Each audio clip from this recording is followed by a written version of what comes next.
There lived in the land of Oz 2 queerly made men who were the best of friends. They were so much happier when together that they were seldom apart, yet they liked to separate once in a while, that they might enjoy the pleasure of meeting again. One was Scarecrow. That means he was a suit of blue munchkin clothes, stuffed with straw, on top of which was fastened a round cloth head, filled with bran to hold it in shape. On the head were painted 2 eyes, 2 ears, a nose, and a mouth. The Scarecrow had never been much of a success in scaring crows, but he prided himself on being a superior man, because he could feel no pain, was never tired, and did not have to eat or drink. His brains were sharp, for the Wizard of Oz had put pins and needles in the Scarecrow's brains. The other man was made all of tin, his arms and legs and head being cleverly jointed so that he could move them freely.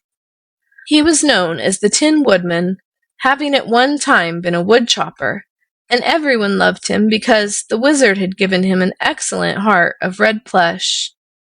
The Tin Woodman lived in a magnificent tin castle, built on his country estate in the Winky Land, not far from the Emerald City of Oz. It had pretty tin furniture, and was surrounded by lovely gardens in which there were many tin trees and beds of tin flowers. The palace of the Scarecrow was not far distant, on the banks of the river, and this palace was in the shape of an immense ear of corn. One morning the Tin Woodman went to visit his friend the Scarecrow, and as they had nothing better to do, they decided to take a boat ride on the river. So they got into the Scarecrow's boat, which was formed from a big corn cob, hollowed out and pointed at both ends and decorated around the edges with brilliant jewels. The sail was of purple silk and glittered gaily in the sunshine. There was a good breeze that day, so the boat glided swiftly over the water. By and by, they came to a smaller river that flowed out from a deep forest, and the Tin Woodman proposed they sail up this stream, as it would be cool and shady beneath the trees of the forest. So the Scarecrow, who was steering, turned the boat up the stream, and the friends continued talking together of old times and the wonderful adventures they had met while traveling with Dorothy, the little Kansas girl. They became so much interested in this talk that they forgot to notice that the boat was now sailing through the forest, or that the stream was growing more narrow and crooked. Suddenly, the Scarecrow glanced up and saw a big rock just ahead of them. "Look out!" he cried, but the warning came too late. The Tin Woodman sprang to his feet just as the boat bumped into the rock, and the jar made him lose his balance. He toppled and fell overboard, and being made of tin, he sank to the bottom of the water in an instant, and lay there at full length, face up. Immediately the Scarecrow threw out the anchor, so as to hold the boat in that place, and then he leaned over the side and through the clear water looked at his friend sorrowfully. "Dear me," he exclaimed, "what a misfortune!" "It is, indeed," replied the Tin Woodman, speaking in muffled tones because so much water covered him. "I cannot drown, of course, but I must lie here until you find a way to get me out. Meantime, the water is soaking into all my joints, and I shall become badly rusted before I am rescued." "Very true," agreed the Scarecrow. "But be patient, my friend, and I'll dive down and get you. My straw will not rust, and is easily replaced if damaged, so I'm not afraid of water." The Scarecrow now took off his hat and made a dive from the boat into the water. But he was so light in weight that he barely dented the surface of the stream, nor could he reach the Tin Woodman with his outstretched straw arms. He floated to the boat and climbed into it, saying the while, "Do not despair, my friend. We have an extra anchor aboard, and I will tie it around my waist to make me sink and dive again." "Don't do that," called the Tin Woodman. "That would anchor you also to the bottom where I am, and we'd both be helpless." "True enough," sighed the Scarecrow, wiping his wet face with a handkerchief, and then he gave a cry of astonishment, for he found he had wiped off one painted eye, and now had but one eye to see with. "How dreadful!" said the poor Scarecrow. "That eye must have been painted in watercolor instead of oil. I must be careful not to wipe off the other eye, for then I could not see to help you at all." A shriek of elfish laughter greeted this speech, and looking up the Scarecrow found the trees full of black crows, who seemed much amused by the straw man's one-eyed countenance. He knew the crows well, however, and they had usually been friendly to him, because he had never deceived them into thinking he was a meat man, the sort of man they really feared. "Don't laugh," said he. "You may lose an eye yourselves some day." "We couldn't look as funny as you if we did," replied one old crow, the king of them. "But what had gone wrong with you?" "The Tin Woodman, my dear friend and companion, had fallen overboard and is now on the bottom of the river," said the Scarecrow. "I'm trying to get him out again, but I fear I shall not succeed." "Why, it's easy enough," declared the old crow. "Tie a string to him, and all of my crows will fly down, take hold of the string, and pull him up out of the water. There are hundreds of us here, so our united strength could lift much more than that." "But I can't tie a string to him," replied the Scarecrow. "My straw is so light that I am unable to dive through the water."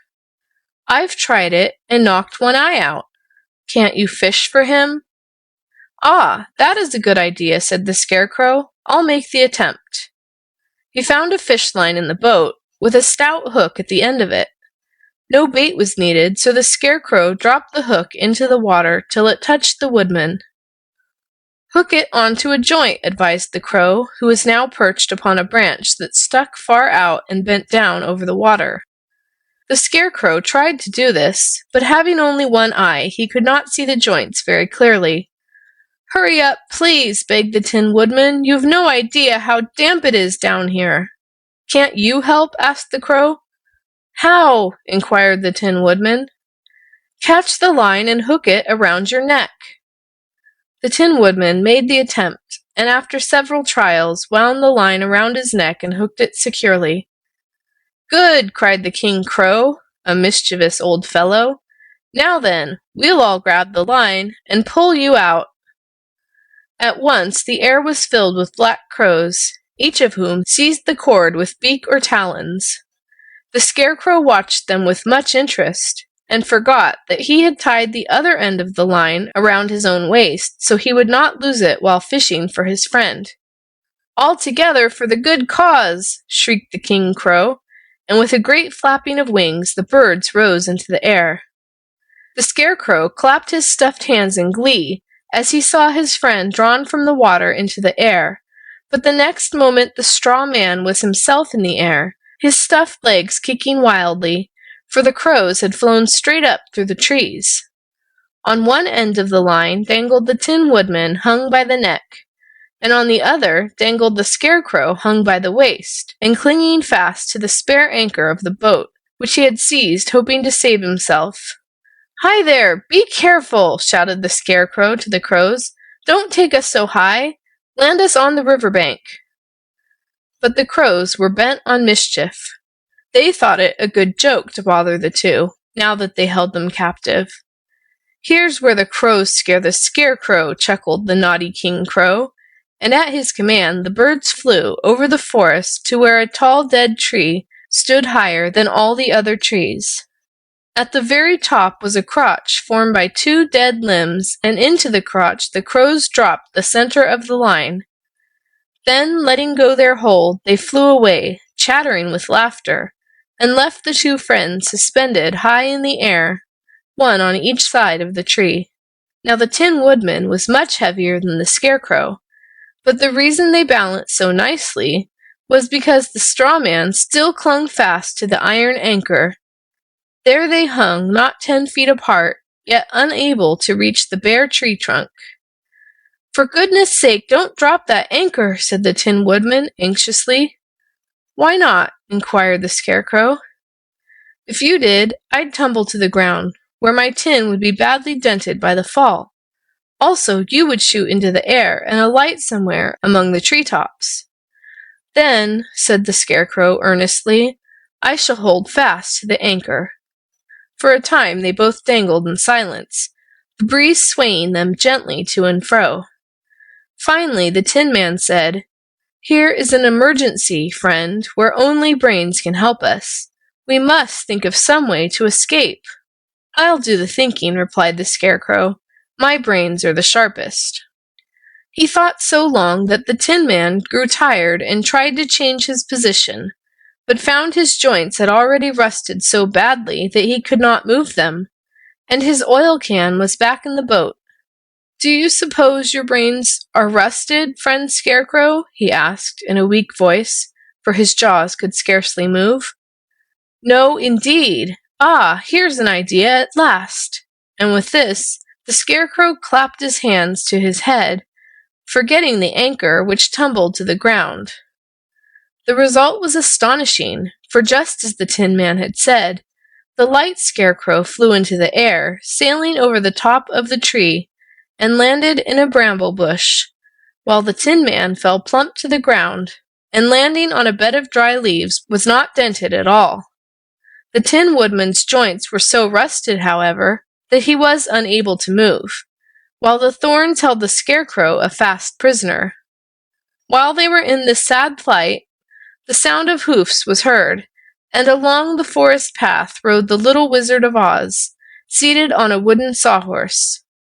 He smiled when he saw the one-eyed head of the Scarecrow sticking out of the bramble bush, but he helped the poor straw man out of his prison. "Thank you, dear Wiz," said the grateful Scarecrow.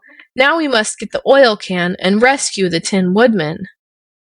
Together they ran to the bank, but the boat was floating in midstream, and the Wizard was obliged to mumble some magic words to draw it to the bank, so the Scarecrow could get the oil can. Then they flew back to the Tin Man, and while the Scarecrow carefully oiled each joint, the little Wizard moved the joints gently back and forth until they worked freely. After an hour of this labor, the Tin Woodman was again on his feet, and although still a little stiff, he managed to walk to the boat.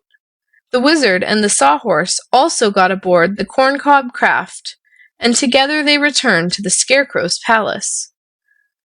But the Tin Woodman was very careful not to stand up in the boat again.